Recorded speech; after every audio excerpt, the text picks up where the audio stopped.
Alerte info, il faut absolument que les agriculteurs soient au courant de ce qui se passe au sein de l'Union européenne. Il faut savoir que depuis le conflit Ukraine-Russie, l'Union européenne a favorisé les agriculteurs ukrainiens en triplant, voire plus, l'exportation de volailles ou de betteraves. Ce qui va tuer la filière sucre et la filière de volailles en France. Ça, ce n'est pas moi qui le dis, c'est Gilles Penel. C'est un eurodéputé qui nous avertit sur cette situation qui est extrêmement grave. Et vous savez pourquoi ils le font ? Vous savez pourquoi ils font ça? C'est pour favoriser non seulement les agriculteurs ukrainiens, soi-disant pour soutenir l'Ukraine, mais c'est surtout pour soutenir un milliardaire qui a la totalité du marché de volailles. Il est même coté en bourse à Londres. C'est un oligarque, un milliardaire ukrainien qui fait de la volaille. En batterie, hein, je vous rassure.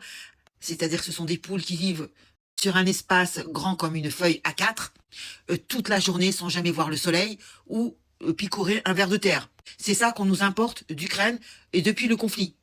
Je signale aussi, et c'est ce qu'il dit, Gilles Penel, c'est que l'exportation a quadruplé quasiment depuis le conflit. Et c'est pas fini parce qu'avec le Mercosur, ça sera pire. Aussi bien avec le marché de la volaille que du sucre, avec les betteraves. Je ne sais pas si vous vous rendez compte.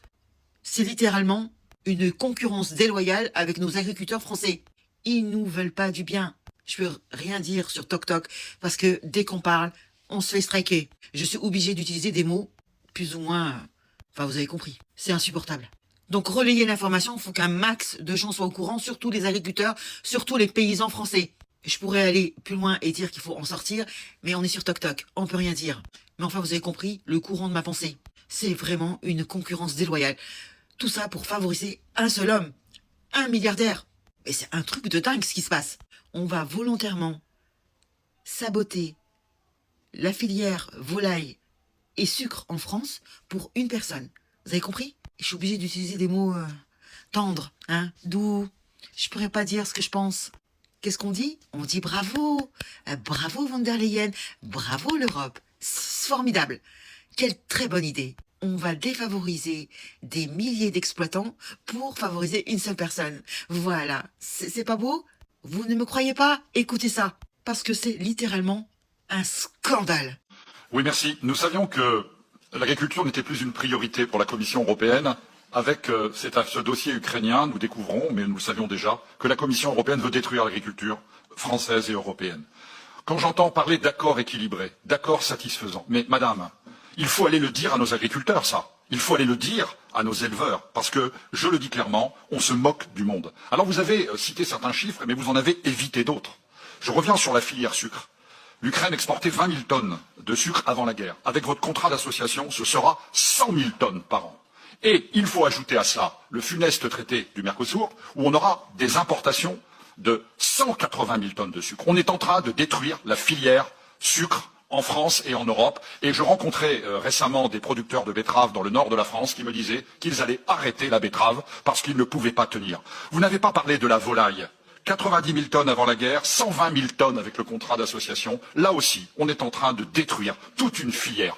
Et alors on nous dit qu'il faut soutenir l'Ukraine, qu'il faut soutenir ces paysans. Mais dans la réalité, qui soutenez-vous avec cet accord? Les oligarques. Je rappelle que 80% de la production de volaille appartient à un milliardaire qui vit à Malte, dont la société est cotée à la bourse de Londres, et c'est lui que vous allez enrichir et qui va nous vendre, et qui nous vend déjà du poulet de qualité extrêmement critiquable.